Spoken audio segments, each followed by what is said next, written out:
अगला हम बात कर रहे हैं ऑप्टिकल एक्टिव या इनएक्टिव या मीजो के बारे में। तो कहानी को शुरू करते हैं। आपकी स्क्रीन पर आपका पहला क्वेश्चन क्या लिखा है, among the following which can show जो both geometrical as well as optical isomer. क्या आपको लगता है कि इवन सिस्टम की फीलिंग दे रहा है?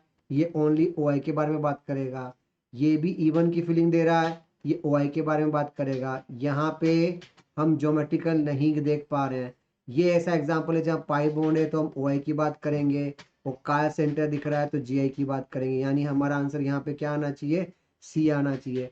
ये आपका 1 2 3 ऑड की बात कर रहा है तो ये केवल जीआई की बात करेगा, तो ये ओआई की बात नहीं करेगा। क्वेश्चन बोल रहा है दोनों चाहिए, अपन लेंगे दोनों चाहिए। कहाँ प्रॉब्लम है भाई? क्वेश्चन नंबर सेकेंड आपसे पूछा गया इसमें से कौन सा ऑप्टिकली इनएक्टिव फॉर्म होना चाहिए। तो भैया यहाँ पे बता दूं, बिकॉज यहाँ पे एंगल स्ट्रेन है, इसका मतलब यहाँ है नो फ्लिपिंग। ये फ्लिपिंग नहीं कर सकता ड्यू टू एंगल स्ट्रेन, तो ये तो ऑप्टिकली एक्टिव हो गया। पर याद करो ये तो फ्लिपिंग कर सकता, फ्लिपिंग करेगा तो गलती से हम अपनी ही मिरर इमेज नहीं बना लेंगे। और अपनी मिरर इमेज बनाने का मतलब हम हो गए रेसमिक मिक्सचर, और रेसमिक मिक्सचर का मतलब क्या होता है? Optically inactive. तो शायद बॉम्बे आंसर तो ही। आगे की बात कर लेते हैं। फॉस्फोरस, यहाँ पे डी ऑर्बिटल का इश्यू होता है, ये फ्लिपिंग में कंसिडर नहीं होगा। और यहाँ पे तो sp3 वैसे भी कंसिडर नहीं होगा। आपका आंसर क्या आना चाहिए? बॉम्बे, इस कहानी के हिसाब से। क्वेश्चन नंबर थर्ड आपसे पूछा गया है रिगार्डिंग द प्रोजेक्शन फॉर्मूला। बेटा इस कहानी को पहली बात तो सीधे तरीके से सेट कर लो। इस ब्रोमीन को, ब्रोमीन यहाँ दिख रहा है आपके पास में, तो आप यहाँ पे इमेजिन कर सकते हो कि यहाँ ब्रोमीन, यहाँ पीएच, यहाँ एच। इस ब्रोमीन को यहाँ लाओ, इस पीएच को यहाँ लाओ, इस एच को यहाँ लाओ, तो यहाँ ब्रोमीन, यहाँ पीएच, यहाँ एच। बराबर रूप से मुझे यहाँ पर इरिथ्रो जैसी फीलिंग आ रही है, देखो ध्यान से। और इरिथ्रो के साथ हैप्पी बर्थडे की फीलिंग भी आ रही है, तो ये तो इनएक्टिव हो गया। यहाँ पे ब्रोमीन ब्रोमीन है, पर बेटा ये वाला वेज, ये वाला डैश, ये वाला वेज, ये वाला डैश, तो ये ऑप्टिकली एक्टिव हो गया, क्योंकि ना तो पीओएस आना है ना सीओएस आना है। Only one is optically active, गलत है। फर्स्ट सेकंड ऑप्टिकली एक्टिव, गलत है। Both person with the same conformation, गलत है। Only second is optically active, that's why answer is Delhi with this. Question number 4 आपसे पूछा गया है in the given compound which is optically active alkane consist lowest molecular mass. तो बेटा यहाँ दोनों ग्रुप सेम है, ये नहीं चलेगा। यहाँ पे मिथाइल एच इथाइल, और यहाँ पे ये ऑप्शन, तो ये आपका चलेगा, यस और नो। यहाँ पे गलती से दोनों इथाइल इथाइल सेम है, ये भी नहीं चलेगा। और यहाँ पे मिथाइल इथाइल ये सब तो अवेलेबल है, पर एल्केन नहीं है, इसकी डेफिशिएंसी का इश्यू हो जाएगा। इसलिए हमारा बेस्ट आंसर क्या आएगा? बॉम्बे, जहाँ H, methyl, ethyl, propyl applicable होंगे। अगला क्वेश्चन नंबर 5 देखते हैं। Following molecular rate of the plane polarised light. तो भैया यहाँ हैप्पी बर्थडे हो रहा है, ये नहीं चलेगा। यहाँ दो सेम में नहीं चलेगा। जिसके चारों रास्ते अलग अलग हो, ऐसे सी एच ओ, तो यही कहलाएगा। यहाँ पे भी दोनों ग्रुप सेम है, यहाँ पी ओ एस आ रही है। तो भैया क्या पूछा है? पीपीएल का मतलब जो ऑप्टिकली एक्टिव हो, इसलिए आपका आंसर सी आएगा, बिकॉज ना पी ओ एस आना चाहिए ना सी ओ एस आना चाहिए। अगला क्वेश्चन नंबर 6 आपसे पूछा है कौन सा एक कार्यलेट ढूंढो कहाँ पे सिमेट्री का इशू है, कहाँ सिमेट्री आ रही है। अब देखो इस समय दोनों मिथाइल सेम है, तो यहाँ पे वैसे अनसिमेट्रिकल है, ये तो नहीं हो सकता। यहाँ पे बी आर सी एल, ये भी नहीं हो सकता। मिथाइल को यहाँ लाओगे तो एच यहाँ आएगा, बी आर पीछे आएगा, तो बस काम हो गया। आपको समझ में आ जाना चाहिए कि इस सिचुएशन के अंदर फ्रंट कार्बन बैक कार्बन बराबर रूप से सेट हो रहे हैं। इसका मतलब आपका आंसर क्या आना चाहिए? कैलकेटा आना चाहिए। दिल्ली में देखो अगर सी को यहाँ लाते हो तो इस समय ओ एच यहाँ पे आएगा, तो पक्का ये भी कार्यल कहलाएगा। तो मैं कह सकता हूँ कि इनएक्टिव या एक कार्यल के अंदर कौन आएगा? आपका सी ऑप्शन आना चाहिए। क्वेश्चन नंबर 7 की बात कर लेते हैं। आपके पास पूछा है इनएंशियोमर एक्सेस ऑब्जर्व का है, रोटेशन 6 ग्राम का, 2 ग्राम का और 4 ग्राम का ट्यूबोल की रेस्पेक्टिव दे रखा है। अगर आपकी प्योर फॉर्म की वैल्यू ये दे रखी है, अब सोचो आपके पास एक कंटेनर है जिसके अंदर 6 ग्राम प्लस दे रखा है, 4 ग्राम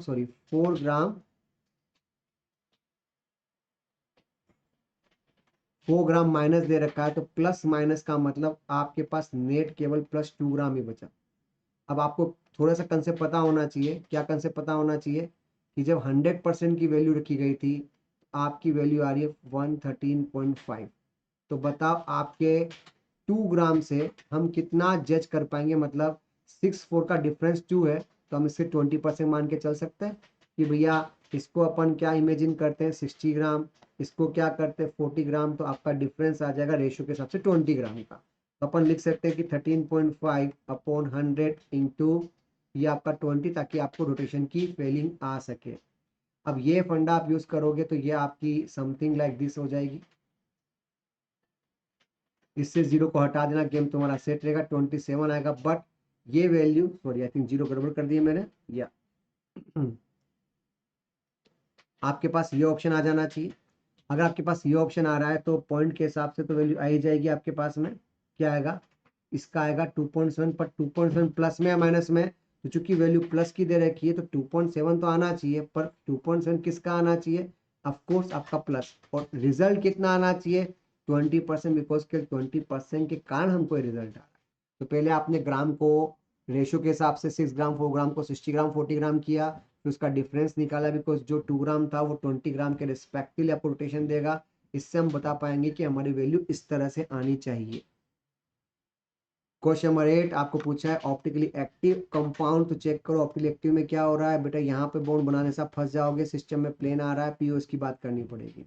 यहाँ पे टर्मिनल सेम है तो पीओएस की बात हो जाएगी। यहाँ पे इवन सिस्टम का मतलब 2 terminal same 2 POS, 1 terminal same 1 POS, no terminal same no POS, तो आपका आंसर सी आना चाहिए। ऑप्शन नंबर दिस वन, यहाँ पे सेंट्रोसिमेट्री आ रही है, गेम खत्म, आपका ए बी डी तीनों इनएक्टिव है। केवल सी ऐसा ऑप्शन है जहां दोनों टर्मिनल डिफरेंट है, तो ना पीओएस आएगा ना सीओएस आएगा, कंपाउंड ऑप्टिकली एक्टिव कहलाएगा। क्वेश्चन नंबर 9 आपसे पूछा है नोट कायरल, लैंग्वेज पे ध्यान दो, नोट कायरल मतलब एक आयल की बात कर रहे हो। अब एक आयल कैसे, तो भैया यहाँ तो बहुत कुछ अलग अलग दिख रहा है, यहाँ पे ग्रुप अलग अलग है, तो पक्का चूंकि ये ग्रुप वेज देश के रूप में रहेगा, तो पक्का ये तो एक्टिव की फीलिंग दे रहा है। यहाँ पे चूंकि ये 3 वेज और यहाँ पे अलग अलग है, तो ये भी एक्टिव की फीलिंग दे रहा है। 1 2 3 4, तो ये 4 का मतलब इवन, ये भी एक्टिव की फीलिंग दे रहा है। पर ध्यान से देखो यहाँ पर सीओएस की फीलिंग आ रही, बस काम हो गया। नोट कायरल का मतलब ए कायरल पूछ रहा है, तो आप बोलो कि this Delhi is optically inactive. Number 10 आपसे क्या पूछा गया, will not show optical isomerism, तो भैया ये आपका 1 2 3, तो बेटा ये आपका ऑड सिस्टम है। ऑड सिस्टम का मतलब ये तो केवल जीआई के लिए बना होता है ना, और जीआई के लिए बना है तो दिमाग लाने की जरूरत नहीं है, पक्का ये आपका आंसर होगा। क्योंकि ऑप्शन नंबर बी के अंदर 1 2 3 4 ये इवन की फीलिंग दे रहा है, पंगा करेगा। इसमें पीओएस तो आ रही है, पर बेटा ये मीजो हो जाएगा, और मीजो को हम ऑप्टिकल आइसोमर में काउंट करते हैं, इसलिए आपके पास कोई दूसरा ऑप्शन नहीं है, ए ही आएगा। याद रखना ऑप्टिकल आइसोमर में ऑप्टिकली एक्टिव के साथ इनएक्टिव ही काउंट होता है। और यहाँ मिथाइल, यहाँ बी आर, यहाँ एस, तो वैसे ही लग रहा है कि यार यहाँ भी ऑप्टिकली एक्टिव आएगा, तो केवल ऑप्शन आगरा ऐसा है जो जीआई शो करता है और ये ऑप्टिकली इनएक्टिव कहलाएगा, और मीजो ये है नहीं। नंबर 11 आपसे पूछा गया इस कहानी में ऑप्टिकली एक्टिव कौन है, तो बेटा देखो ध्यान से, यहाँ पे सीओस की फीलिंग आ रही है, यहाँ हैप्पी बर्थडे हो रहा है तो पीओस की फीलिंग आ रही है, यहाँ पे सेंट्रोसिमेट्री की फीलिंग आ रही है। बस यहाँ पे ग्रुप अलग अलग है, और जब ग्रुप अलग अलग है तो समझ जाओ ना यहाँ पे पीओएस आना है ना यहाँ पे सीओएस आना है, पक्का आपका आंसर ऑप्टिकली एक्टिव के लिए ही आएगा। नंबर 12 क्या पूछा है आपसे, मीजो ढूंढ के बताओ, तो भैया सीधी सी बात है, यहाँ पे 2 मिथाइल सेम, कहानी खत्म, का सेंटर ही नहीं है इस जगह पे, वैसे ही पीछे भी हो रहा है। यहाँ देखो 2 का सेंटर, क्योंकि मीजो होने के लिए क्या चाहिए, 2 का सेंटर, और क्या चाहिए, पीओएस सीओएस कुछ तो लाओ भाई। तो यहाँ पे 2 का सेंटर है, सीओएस की फीलिंग आ रही है, पक्का ये हो सकता है। और भी देख लेते हैं, यहाँ 2 का सेंटर है, बट प्रॉब्लम क्या आ रही है, आप पीओएस सीओएस नहीं ला सकते। बेवकूफ मत बनना, वेज का डैश अपोजिट होने पर होता है, ये सेम डायरेक्शन में जा रहा है। यहाँ भी पंगा हो रहा है, वेज डैश है, पर बेटा आप हैप्पी बर्थडे काट नहीं सकते, और सेंटर ऑफ सिमेट्री हमेशा 180 डिग्री पर होती है, सामने कोई है ही नहीं। आपका आंसर कंफर्म बॉम्बे ही आ सकता है।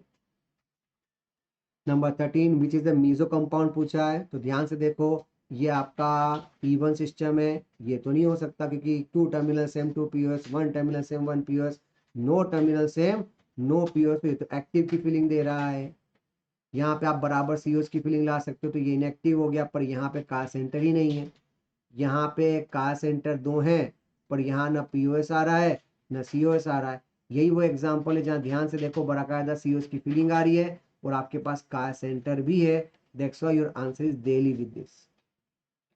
अगला ऑप्शन देखिएगा, मीजो पूछा है किस फॉर्मेट के रूप में यूज करना पड़ेगा, तो बेटा यहाँ पे ऊपर मिथाइल नीचे इथाइल वैसे ही खत्म हो गया। यहाँ पर ये फिशर है और फिशर में आपको तमीज से सिखाया गया है पीओएस देखने का। फिशर में सीओएस कभी नहीं होता, तो बेवकूफ मत बनना ये देख के, बिकॉज ये 4 वेज और 2 डैश की बात करना। तो फिर आपके पास केवल एक ही ऑप्शन बचता है, only third. That's why your answer is C with this, कि 2 का सेंटर दिखने चाहिए, पीओएस सीओएस दिखना चाहिए। नंबर 15, आपके पास 20 डिग्री रोटेशन दे रखा है प्योर फॉर्म का। अब a sample of 4 containing both the enantiomer was kept is a special rotation -4 under similar condition, the percentage पूछा है, क्या आंसर आना चाहिए। तो आप जरा सोचो, अगर आपका प्योर 100% है तो उसकी वैल्यू +20 डिग्री आ रही है। अब आपको बोला गया कि मेरे पास एक मिक्सचर है जिसकी वैल्यू -4 डिग्री आ रही है, तो अपन देख सकते हैं कि कितना नेट रिजल्ट आ रहा है जो ये देगा। तो अपन ऐसा करेंगे कि 20 डिग्री पर अगर 100% मोलिक्यूल आता है प्लस का, तो बताओ -4 पर क्या होगा। तो आपको पता है 100/20, यहाँ पे 4 लेके आ जाओ। इसका मतलब 400/20 आपकी वैल्यू कितनी आ रही है भैया, आपकी वैल्यू आ रही है 20%, वो भी माइनस होने से रिजल्ट आ रहा है। अगर -20 के कारण रिजल्ट आ रहा है, इसका मतलब हम ये समझ सकते हैं कि हमारा 80% रेसिमिक मिक्सचर है। 80% रेसिमिक का मतलब +40 -40, इसका मतलब ये कि रेसिमिक का मतलब ये, तो नेट कितना हुआ, इसमें -20 जोड़ दो। इसका मतलब हम ये रिजल्ट बता सकते हैं कि आपके पास +40 होता, -60 होता, तब जाके आपका डिग्री 4 डिग्री आएगा, बिकॉज आपका नेट इफेक्ट -4 के रूप में आएगा। यानी आपका +40 होना चाहिए और -60। फिर से रिपीट कर रहा हूँ, प्योर का 100 का 20 आ रहा है, अगर मिक्सचर का -4 आ रहा है, इसका मतलब नेगेटिव इम्पैक्ट ज़्यादा है, और नेगेटिव का नेट कितना, तो 20% का ही 4 डिग्री आ रहा है। इसका मतलब रिमेनिंग 80% नेगेटिव फॉर्म है, बिकॉज जितना क्लॉक उतना एंटी क्लॉक। ये फंडा आपको ध्यान रखना पड़ेगा इस कहानी के अंदर। नंबर 16 आपसे पूछा can not be resolve. Can not be resolve का सही मतलब होता है कि आपको क्या ढूंढना है, जो कि इनएंशियोमर तो पर सेपरेट ना हो सके। ध्यान से देखो, यहाँ पे तो बाकायदा फीलिंग आ रही है इनएंशियोमर की, ये पंगा ले लिया, क्योंकि आपको पता है नॉट रिजोल्व में 2 ही एग्जाम्पल आपने दिमाग में सेट होने चाहिए। एक तो है नाइट्रोजन फ्लिपिंग, एक है सिस-1,2 फ्लिपिंग, क्योंकि 2 ऐसे एग्जाम्पल है जहाँ पे फ्लिपिंग का इशू रहता है, तो आप इसके थ्रू आंसर चेक कर सकते हो। ठीक है, यानी आपका आंसर पक्का बॉम्बे के लिए एप्लीकेबल होगा। अगला पूछा है फिर से मीजो कंपाउंड कौन होगा, तो ध्यान से देखिए, आपके पास 2 कार सेंटर, हैप्पी बर्थडे की फीलिंग आनी चाहिए, ये आपका आंसर दिख रहा है। यहाँ पे 2 ग्रुप सेम है, कार सेंटर खत्म। यहाँ पे दोनों रास्ते सेम है, कार सेंटर खत्म। यहाँ पे दोनों रास्ते कार सेंटर खत्म। सच बताऊं तो मीजो होने के लिए कम से कम कार सेंटर तो लेके आओ, उसके बाद पीओसीओस की बात करना, तब जाके चेक होगा, तो आपका आंसर ए आएगा। और ध्यान से, ए में वास्तव में 3 कार सेंटर कहलाएंगे, बिकॉज एन वाला स्यूडो कार सेंटर होगा। ओके,